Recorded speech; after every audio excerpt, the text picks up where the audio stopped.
La plateforme des jeunesses de l'opposition ivoirienne a animé un point de presse ce vendredi 27 novembre 2020 au siège du PDC-RTA à Cocody. Pour la jeunesse de l'opposition ivoirienne, le président sortant Alassane Ouattara est le seul responsable d'un meurtre de cette crise électorale. Alassane Ouattara a décidé de se porter candidat pour un troisième mandat présidentiel alors que la constitution ivoirienne limite à 2 le mandat présidentiel. La crise actuelle est donc née de la seule volonté du président sortant de briguer un troisième mandat présidentiel, du reste anticonstitutionnel. Il est donc bon que cela soit su de tous. Malgré les interpellations de l'opposition, Alassane Ouattara a foncé la tête baissée comme un taureau. Son objectif étant d'organiser un passage en force, peu importe le prix à payer par les Ivoiriens. Face à cette forfaiture, l'opposition n'a eu d'autre choix que de lancer la désobéissance civile le 20 septembre dernier, qui pour elle a eu un franc succès.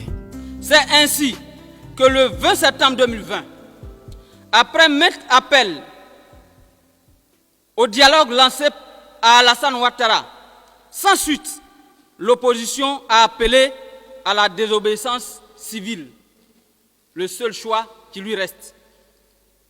Le mot d'ordre de désobéissance civile a été largement suivi à travers le pays, nonobstant la répression sauvage savamment orchestrée par le pouvoir en place qui a actionné ses miliciens contre les militants de l'opposition aux mains nues. Plusieurs de nos militants ont été froidement abattus et d'autres blessés.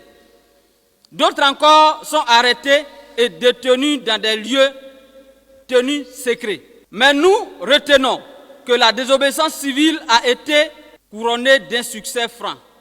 La preuve, tous les observateurs sérieux s'accordent à dire que le taux de participation de la parodie d'élection du 31 octobre 2020 n'a pas atteint le taux minimal de 10%. C'est l'heure de féliciter nos militants et notre jeunesse pour cette première victoire.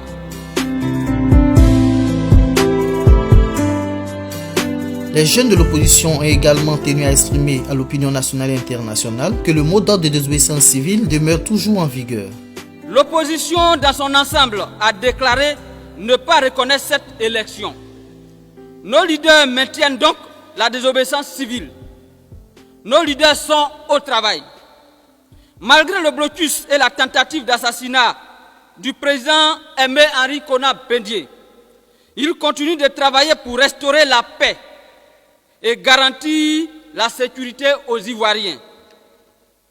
Comme le président Henri Konan Bédié l'a expliqué lui-même, en recevant les chefs traditionnels du GOR le jeudi 26 novembre 2020, il a accepté la main tendue du président Alassane Ouattara pour permettre à notre pays, la Côte d'Ivoire, de s'en sortir. Le président Bédié, un homme de paix, a montré toute sa volonté d'aller à la paix. Mais cela ne signifie pas qu'il renonce au combat. Jamais nos leaders ne nous ont instruits sur un quelconque mot d'ordre en dehors de celui en vigueur depuis le 20 septembre 2020, à savoir la désobéissance civile. Mesdames et messieurs les journalistes, cette rencontre de ce jour a donc pour objectif de vous dire que le mot d'ordre de désobéissance civile lancé par le président Henri Konan Bédié est et demeure en vigueur. Les jeunes de l'opposition s'insurgent contre la sortie de Pacome Kwasi, celui-là même qui considère comme un imposteur, et ont appelé la jeunesse ivoirienne à rester mobilisée pour la suite du combat. C'est le lieu de rappeler qu'un groupe d'imposteurs s'est permis de déclarer hier au cours d'une conférence de presse la fin de la désobéissance civile. Nous voulons vous affirmer ici et maintenant que ce monsieur est un usurpateur. Il n'a donc ni la qualité, ni la compétence pour parler au nom de la société civile, encore moins au nom de l'opposition.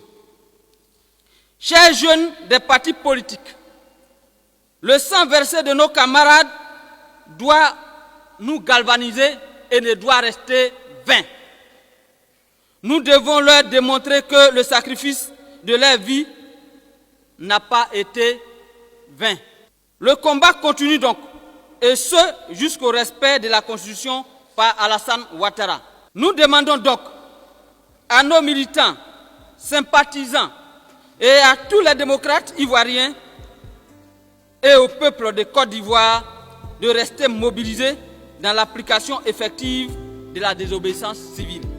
Que Dieu bénisse la Côte d'Ivoire, que la démocratie s'installe et s'incruse en Côte d'Ivoire. Je vous remercie. Il faut noter que ce point de presse a été signé par les plateformes CDRP, EDS, GPS, AGI, Arc-en-Ciel, La Voix du Peuple, les partis politiques Leader, URD et les plateformes de la société civile, ACI, N3M.